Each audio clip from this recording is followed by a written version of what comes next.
Olá, é com muito prazer que eu estou de volta aqui para dar continuidade à leitura do Bhagavad Gita como ele é. É uma leitura sagrada, é uma leitura que nos leva à nossa essência. Nós somos alma em um corpo, almas em corpos, né? A nossa essência específica é o serviço devocional. Como alma, devemos servir a Deus. E assim que servimos a Deus, estamos fazendo serviço devocional. E esse serviço devocional, ele vem com 3 qualidades, né? Você faz o serviço devocional por amor à Suprema Personalidade de Deus. Você agradece por você estar sendo utilizado por Ele mesmo, né? Já que o Supremo está instalado em nosso Paramatma, nosso coração, a grande alma na pequena alma, né?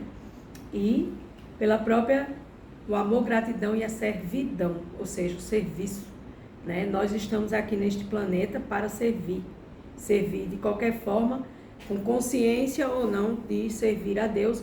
Nós estamos servindo sempre a alguma coisa, servindo a alguma causa, servindo ao nosso chefe, servindo ao nosso amigo, servindo ao nosso marido, à nossa esposa. Servir é uma qualidade específica da alma, né? A alma, nesse contexto, ela traz esse processo da servidão. Então, mas o que acontece com a maioria das almas aqui neste planeta Terra? Elas não têm ainda essa consciência, né? Eu falo ainda porque, com o tempo, quanto mais a gente estuda sobre Deus, quanto mais a gente pesquisa, quanto mais a gente ouve, quanto mais a gente trabalha a nossa fé, né? Quanto mais a gente canta os santos nomes de Deus, quanto mais a gente se interessa por evolução, a nossa alma vai buscando esse desenvolvimento da consciência, né? Por isso que eu digo assim, consciência, né? Você ter uma consciência de algo, você ter ciência de algo, é você trazer a sua consciência para o aqui e agora. E essa consciência, ela vai estar agregada, ela vai estar distribuída sobre várias plataformas, e dentro dessas plataformas você vai ter uma espécie de consciência, né? Eu agora me dei conta, né, fazendo assim fazendo a separação dessa palavra consciência, né? Consciência é você ter a ciência de alguma coisa, né? Como também a palavra mente, se você for destrinchar essa palavra, a palavra mente está dizendo mente, de mentira. Então, a mente para a gente não expandir a nossa consciência e não ter ciência do mais importante, que é a ciência de Deus, a ciência do absoluto. Então, a Bhagavad Gita como ele é, capítulo 17, verso 4. Estamos estudando as divisões da fé. Estamos lendo as divisões da fé, estamos compartilhando as divisões da fé.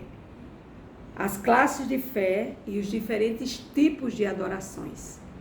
As adorações no modo da bondade, as adorações no modo da ignorância, as adorações no modo da bondade, paixão e ignorância. Que são os 3 modos qualitativos que nós devemos também ter consciência, que vivemos atrelados a esses 3 tipos de plataformas, né? Que além desses 3 tipos de plataforma, bondade, paixão e ignorância, não existe nada mais além nesse mundo material. Assim eu vi de mestres espirituais e das aulas dos acharyas, dos mestres e professores e gurus. Vou fazer a minha reverência. Agyana Timiranda Syagyana Jana Salakaya Shakshu Militayenatas Maishi Guruve Namaha. Embora eu tenha nascido na mais escura região da ignorância, esse mundo material, o meu mestre espiritual abriu meus olhos com a tocha do conhecimento transcendental. A tal mestre espiritual, eu presto minhas respeitosas reverências. Jaya Gurudeva, Jaya Prabhupada, Gurudeva, maior dos gurus, Gurudeva, Devas significa conhecimento, né? Os devas significa conhecimento. Então, Guru, maior mestre do conhecimento. Quem é o maior mestre do conhecimento? Krishna, a Suprema Personalidade de Deus. E Jaya Prabhupada, quem é Prabhupada? Prabhupada é uma alma autorrealizada em Deus. Ele veio aqui para o Ocidente para trazer a consciência de Cristo e fundou a Sociedade Internacional para a Consciência de Deus, para a Consciência de Cristo, ou seja, uma sociedade específica dentro de outra sociedade, para que quem está tendo essa consciência de Deus possa agregar-se dentro dessa sociedade, para que essa sociedade nos dê o prazer do desenvolvimento da própria consciência em si, de estar consciente do servir a Deus com consciência, com amor, gratidão e devoção. Verso 4 fala o seguinte: as pessoas no modo qualitativo da bondade adoram os semideuses, e aqueles que estão no modo da paixão adoram os demônios, e aqueles que vivem no modo da ignorância adoram fantasmas ou espíritos. Então, a Suprema Personalidade de Deus aqui, ele faz uma qualificação, né, de 3 tipos de categorias, né? Modo qualitativo da bondade são as pessoas que adoram os semideuses, pessoas que estão além dessa plataforma material, pessoas que já atingiram semideus. Nem é Deus, nem é homem, mas é um semideus, né? Aqueles que estão no modo da paixão adoram as pessoas. Aqui se fala a palavra demoníaca, mas eu gostaria de falar, adoram pessoas que não estão iluminadas, pessoas que não estão conscientes de Deus. E aqueles que vivem no modo da ignorância adoram os fantasmas e espíritos, ou seja, elas estão aí trabalhando com espíritos, elas estão trabalhando com pessoas mortas, pessoas que já desencarnaram. Então, isso não sou eu que estou falando, quem está falando isso é a Suprema Personalidade de Deus. Vamos ao significado de Srila Prabhupada. A Suprema Personalidade de Deus descreve diferentes espécies de adoradores, veja bem, tomando como referência suas atividades do dia a dia. Conforme o preceito das Escrituras, a Suprema Personalidade de Deus é digno de adoração, mas, segundo as situações específicas em que convivem com os modos da natureza material, aqueles que não são versados nos preceitos das Escrituras nem são fiéis a estas escrituras, adoram diferentes entidades. Ou seja, quem não é consciente de Deus vai ser consciente de outras coisas, né? Vai adorar outros tipos de deuses, vai adorar outros tipos de santos, vai adorar outros tipos de entidades, digamos assim, né? Então, de um modo geral, aqueles que estão situados em bondade adoram os semideuses, né? Quem são os semideuses? Na literatura védica, na filosofia védica, existem vários tipos de semideuses. Eu vou citar alguns aqui. Senhor Brahma, que é a primeira criatura criada dentro da filosofia védica, né? A gente sabe que na Bíblia foi Eva e Adão, mas aqui, na literatura védica, o primeiro ser criado chama-se Brahma, que foi responsável por toda a criação do universo. Shiva é aquele semideus que aniquila tudo aquilo que não é necessário na sua vida. Na Índia tem vários tipos de semideus, mas a cultura da filosofia védica não é politeísta. Hoje mesmo eu escutei isso numa aula. Ela é monoteísta, ela tem um Deus, Suprema Personalidade de Deus, que se subdivide em várias categorias e tem seus departamentos de criação, Brahma, de manutenção, Vishnu, e de aniquilação, Shiva. Shiva, digamos que Shiva trabalha no ministério para retirar tudo aquilo que não pertence às coisas necessárias para a evolução, e o Senhor Krishna vai lá e diz, assim como o presidente vai lá e diz, ministro, faça isso, assim é, porque aqui no mundo material é um reflexo pervertido do mundo espiritual, é a figueira de Bengala invertida, ou seja, é o reflexo pervertido das coisas espirituais aqui no mundo material. Chandra é o deus da lua, né? E Indra é o deus do sol. Então, tem todas as especificações. Dentro da literatura védica existem 33 milhões de semideuses, responsáveis por todos os universos, seguindo as ordens do presidente mundial de todos os universos, chamado de Krishna, Suprema Personalidade de Deus, né? De maneira semelhante, aqueles que estão no modo da paixão adoram os demônios, ou seja, as pessoas que não estão iluminadas, né? Então, da mesma forma, aqueles que no modo da paixão e ignorância geralmente escolhem como seu Deus um homem poderoso Isso existe muito, minha gente. As pessoas que vão adorar almas condicionadas, que têm um certo tipo de poder, que vão adorar um ator, que vão adorar um guru, que vão adorar um mestre, né? Então, a gente não tem que adorar nada, a gente tem que adorar Deus, a gente tem que adorar e entender a suprema personalidade de Deus, que isso é o objetivo aqui da filosofia védica e da Bhagavad Gita, como ele é, né? Então, eles acham que adorando qualquer pessoa como Deus, os mesmos resultados serão obtidos. Isso não é verdade, né? Então, aqueles que estão no modo da paixão criam e adoram tais deuses. Temos inúmeros exemplos, né? De pessoas que adoram, muitas pessoas aí. Eu não vou nem citar porque eu estaria aqui citando muitas coisas e assim não vou entrar em detalhes em citações porque às vezes a gente dá algum exemplo e não é o objetivo aqui de estar recriminando nada, e sim fazendo com que a gente entenda qual é o objetivo da Bhagavad Gita, que é mostrar que existem vários tipos de adoração, né? Por exemplo, aqueles que estão no modo da ignorância e na escuridão adoram espíritos mortos, ou seja, pessoas que estão trabalhando com pessoas que já desencarnaram, né? Pessoas que já não estão mais nesse planeta e as pessoas ficam, né, fazendo esse tipo de link. Mas muitas vezes isso é necessário, porque a gente vai crescendo nesse modo de adoração e a gente vai tendo consciência de que a gente precisa ter consciência de adorar apenas Deus e ninguém mais, né? Considera-se que as cerimônias religiosas dentro desse contexto estão no modo da escuridão. Os rituais negros, de magia negras, né? De missas negras e tantas coisas que esses seres humanos inventam, né? Então, aqui a gente vê que existem vários tipos de adoração, né? E pessoas que adoram e oferecem sacrifícios, oferecem cultos, e que não são a verdadeira adoração a Deus, porque para adorar a Deus é preciso conhecê-lo. A gente não pode amar nem adorar um Pai celestial, um Pai supremo, sem conhecê-lo. E para isso a gente precisa da Bhagavad Gita. Mas nem todo mundo está aberto a estudar a Bhagavad Gita, está aberto a ouvir a Bhagavad Gita. Então, eu estou aqui compartilhando porque eu estou, assim, em um processo de estudo comigo da Bhagavad Gita. Estou estudando com uma amiga, estou compartilhando aqui no Isa Espiritualidade com algumas pessoas, né? E quem está apto a escutar, quem viver verá para escutar a Bhagavad Gita e se elevar, né? Versos 5 e 6. Aqueles que se submetem a rigorosas austeridades. O que são austeridades? Penitências bruscas, né?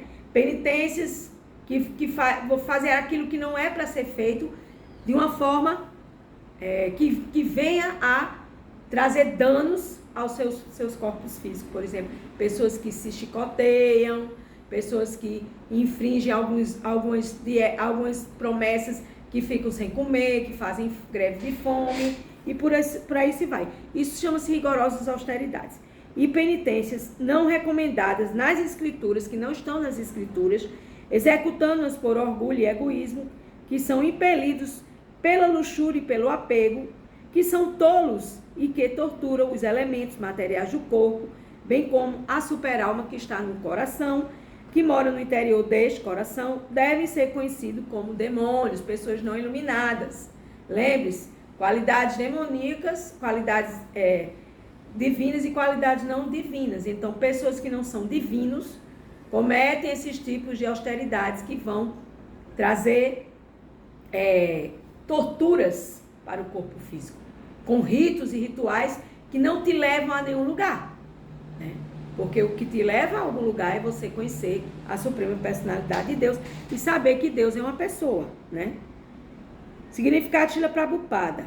Há pessoas que inventam métodos de austeridade e penitências que não são mencionados nos preceitos das escrituras sagradas.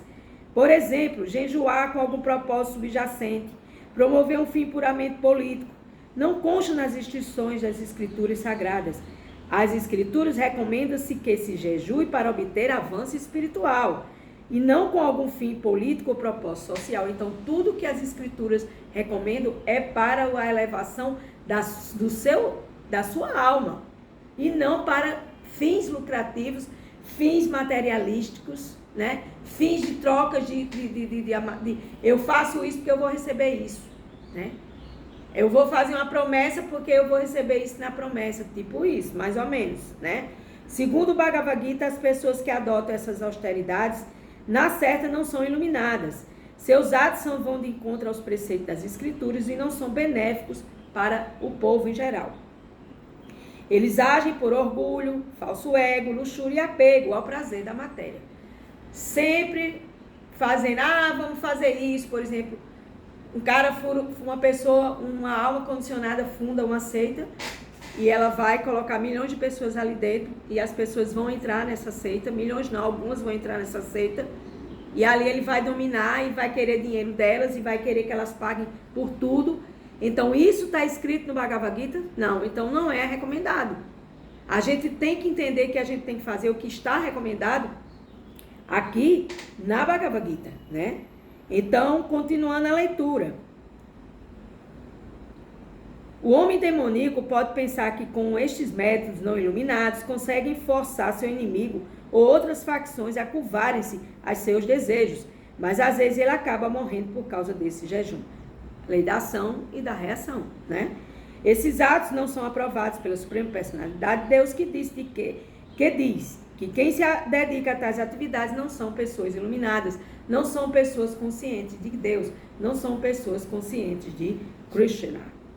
Tais demonstrações são insultos à Suprema Personalidade de Deus e estão efetuados no contexto da desobediência aos preceitos das escrituras védicas.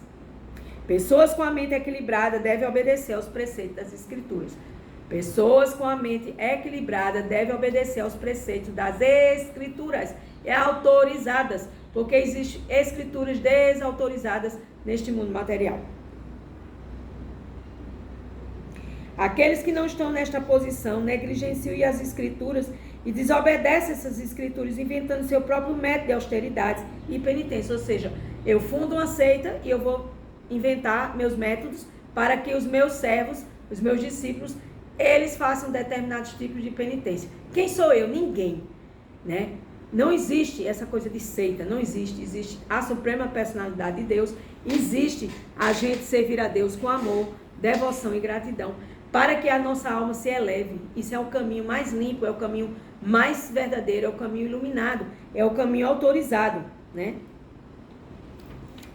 E quando a gente comete, né, esses tipos de austeridades que não são iluminados, a gente não se ilumina, a gente cai na mais baixa posição, indo se tornar um ser ignorante, né, e ficar ali preso até que ele acorde novamente e queira dar um up na sua vida e voltar a estudar as escrituras sagradas. Verso 7, para terminar. Mesmo o alimento que cada pessoa prefere é de 3 espécies. Vamos entrar aqui na alimentação. Palmas. Conforme os 3 modos qualitativos da natureza material, existem 3 tipos de alimentação: bondade, paixão e ignorância.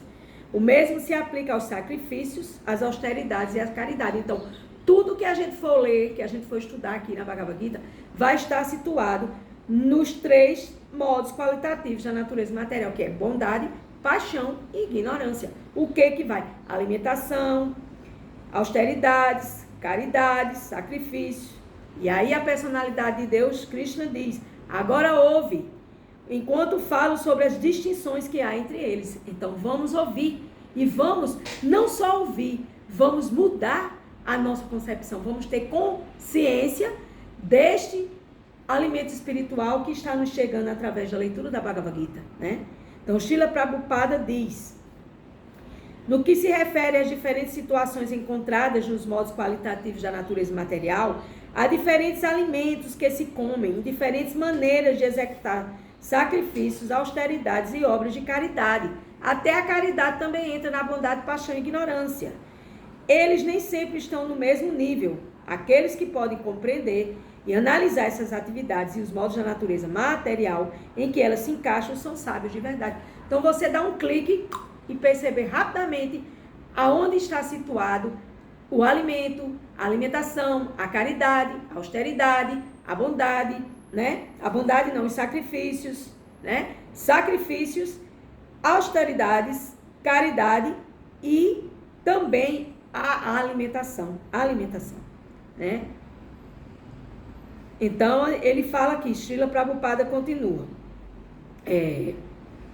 Aqueles que consideram todas as espécies de sacrifício, de alimento ou caridade como a mesma coisa, igual, não conseguem discriminar e são ininteligentes. O que são pessoas inteligentes? São pessoas que não têm inteligência. E não é inteligência material, é inteligência espiritual, né? Há certos missionários que advogam que mesmo fazendo tudo o que se queira, é possível alcançar a perfeição. Há certos missionários que advogam que mesmo fazendo tudo o que se queira, é possível alcançar a perfeição. Mas esses guias equivocados não estão agindo conforme as instruções das Escrituras. Por quê? Porque não é bem assim, fazendo tudo o que se queira, que vai se conseguir a perfeição. Não é assim, não. Você tem que fazer austeridades, você tem que buscar a sua relação íntima com Deus, você tem que estudar sobre Deus, porque não se pode amar uma pessoa sem conhecer essa pessoa. Eu escuto isso direto dos meus mestres espirituais, né? Então, estão fabricando métodos de desorientando as pessoas em geral. Quem? Essas pessoas que advogam que você pode fazer o que você quiser, que você vai chegar à perfeição espiritual. E isso não é verdade, né? A verdade é que se chega à perfeição espiritual estudando a Bhagavad Gita, lendo a Bhagavad Gita, praticando a Bhagavad Gita e mudando a nossa vida para melhor em consciência de Deus, tendo a ciência divina e tendo a transcendência para a espiritualidade, saindo deste modo da ignorância e da paixão, que são modos que fazem com que a gente se apegue mais à matéria, que não nos traz felicidade. Com gratidão, eu encerro mais um dia da Bhagavad Gita. Gratidão.